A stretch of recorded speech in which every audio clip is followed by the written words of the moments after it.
Hi, my name is Demelza. Please like and subscribe. My first memory of Mom is of her voice. She'd sing lullabies to me every night, and it was the most beautiful sound in the world. The minute she stopped, I'd start screaming for more. By the time I was 1, I could hum every lullaby perfectly. Dad would play the grand piano, and I'd jump onto his lap and press the keys, delighted by the sounds I made. On Dad's 30th birthday, there was a grand celebration at our mansion. In the middle of it, I climbed onto the table and started singing the birthday song. Suddenly, a hush fell over the room. Happy birthday to you. Happy birthday to you. Happy birthday, dear Daddy. Happy birthday to you. When I was finished, I looked around in surprise to see grown men crying. Oh my God, she has the voice of an angel. I always had a feeling Demelza was gifted. I'm so proud of you, darling. My parents hired the best musicians and vocal coaches for me, and there was no stopping me after that. At every party, I'd put on a show for our guests, and I'd make them pay me too. My life was perfect until one day when everything changed. When I was in the 3rd grade, Dad had just returned from a business trip, and I stopped short when I saw a scrawny little girl get out of the car too. She was trying to hide behind Dad, but he gently pushed her forward. Demelza, this is Isabel. She's your sister, and she's going to live with us now. Will you take care of her? I looked into her scared, dark eyes and immediately took her hand. Always. But the day Isabel walked in, a dark shadow was cast over our happy home. That evening, we overheard a huge fight between my parents. You've broken my heart, and now you've brought a reminder of that to live with us? She can't stay here. I won't raise a child that isn't mine. She has nowhere to go. Her mother's gone. I know you hate me right now, but please, don't take it out on her. She's just a kid. I didn't want Isabel to hear this, so I said, "Come on, I'll play something for you. What's your favorite song?" I didn't fully understand what was happening, but one thing was clear. Mom hated Isabel. She pretended like Isabel didn't even exist. But Dad and I adored her, and we more than made up for Mom's ice-cold attitude. But in the 8th grade, we got some news one day that turned our worlds around. Dad had been in a terrible car accident, and he was gone. We were all devastated. But Mom just shut herself up in her room for weeks. One night, I was reading a story to Isabel when Mom suddenly barged in. What are you doing in my daughter's room? You're just a poor maid. Mom, are you okay? She's not a maid. This is Isabel, remember? How could I forget her? Everything bad that's happened to us is her fault. I stared in horror at Mom as Isabel started to cry. Pack your things first thing in the morning, Isabel. You're going to be sleeping with the maids now. What? No, she's not going anywhere. Either she goes to the maids or the orphanage. This is her last night here. As Mom was leaving, she suddenly pounced at Isabel, grabbed her stuffed bunny, and threw it in the fire. No, my mom made that.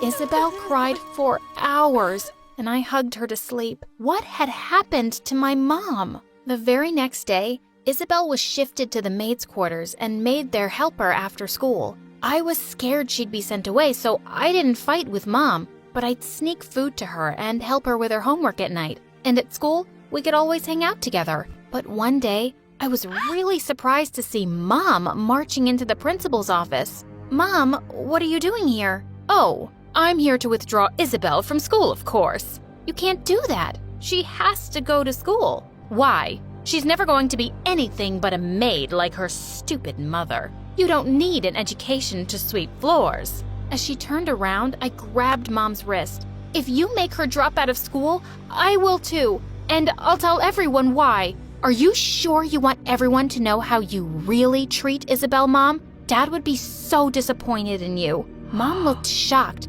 then angrily pulled her arm away and left. I'd won this little battle, but God knows what she'd do next. Things weren't great at home, but at least I had Eric. He was my boyfriend for 2 years and was just crazy about my voice. One evening when I was on a date with him, I suddenly started getting calls from Isabel. Come home, right now.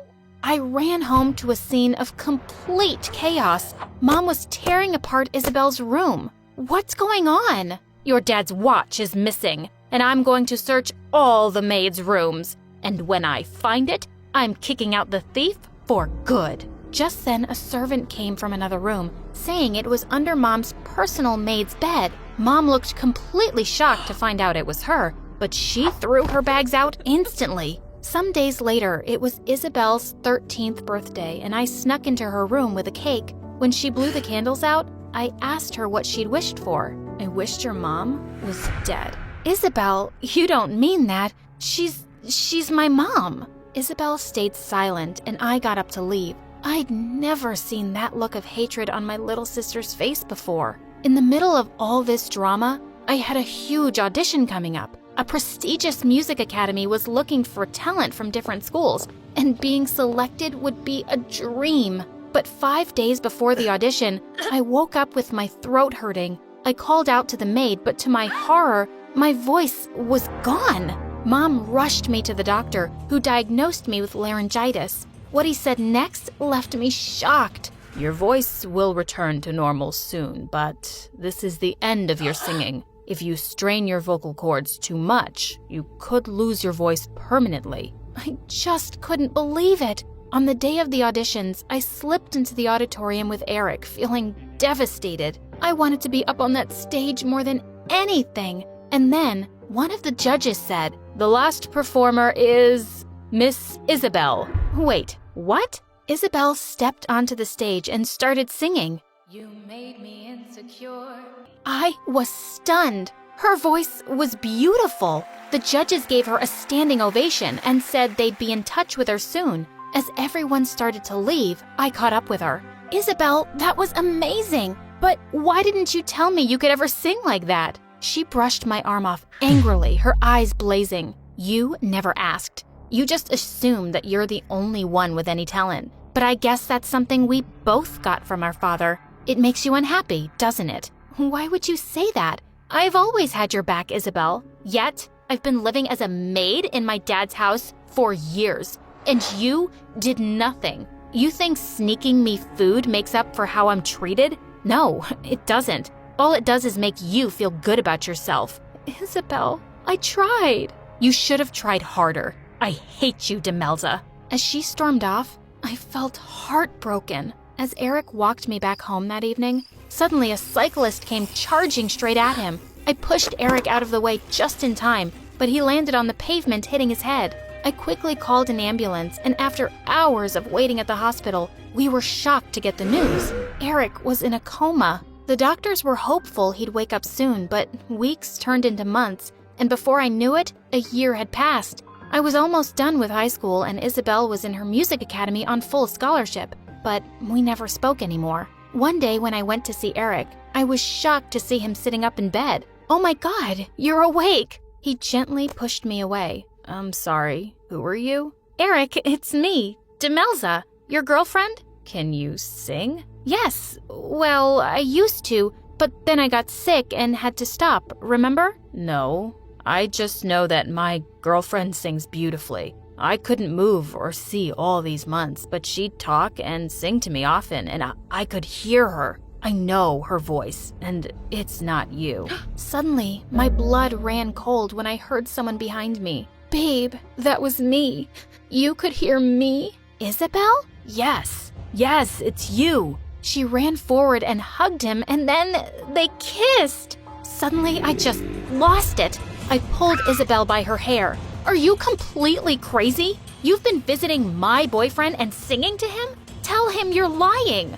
"I am not. He's mine. Let me go, witch." And suddenly, she pushed me viciously and I went flying into a trolley. I attacked her and we went crashing straight into the machines.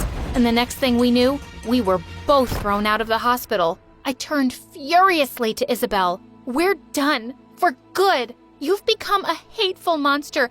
I don't even know who you are anymore. But you're definitely not my sister. finally. And with that, she left. I went on a very long walk to clear my head, and by the time I got home, Isabel was gone. The next morning, Mom discovered a lot of things were gone too, including Dad's watch. I'm going to report her to the police. I'm going to... Mom, just stop it. She's gone. That's what you wanted since you first saw her, right? And so what if she took Dad's stuff? It's hers too. Let it freaking go. A year later, I went off to university to study music. If I couldn't sing anymore, I could still play. In my final year, I was leaving the campus one day when I stepped on a newspaper. It had Eric and Isabel's face on the front page with the headline, "Billionaire to tie knot in 2 weeks." Well, good for them. But just a few days later, I walked into a coffee shop, and to my shock, I saw Eric there. And he was kissing a blonde girl that definitely wasn't Isabel. I just walked away. It wasn't my problem, but I couldn't stop thinking about it. And when her wedding day arrived, I just couldn't not do anything. Even if she hated me, she was my frickin' little sister. And that's how I found myself bursting into the church and running like crazy down the aisle. Hold it! This wedding can't happen! As Isabel turned to look at me in horror, I ran straight at her and hugged her. I held onto her tight as she squirmed and shrieked. OMG, you psycho, get off me. I love you, Isabel. I'm not going anywhere till you listen to me. As Eric looked super mad and everyone stared at us, she dragged me off to a small room. What do you think you're doing, Demelza? Isabel, you can't marry Eric. He's a cheater. I saw him kissing a girl the other day. I swear, I'm not lying. You think I don't know about that? Well, I do, and it doesn't matter. I stole your man, and he'll take care of me. At least I got rid of you and your psycho mom, so just buzz off. Isabel, listen to me. You're just angry right now. I'm so sorry about everything. Mom was unbelievably cruel to you, and I should have fought harder. You deserved so much better, and you still do. Don't marry this jerk, please. Why do you care? Because you're my little sister, and I miss you so much. I had 2 things that I loved the most, my voice and you. I lost my voice for good, and I don't want to lose you too. Please forgive me and come with me. Oh, Demelza, I'm so sorry for all the horrible things I did to you. I thought I wanted to marry Eric to tease you, but I now realize that everything I've been doing in my life was to not end up alone. I just wanted to belong to someone. You belong to me. You're my family. I made a promise to Dad to take care of you, and I will, always. And with that, we hugged each other and walked back to our home. Family always comes first.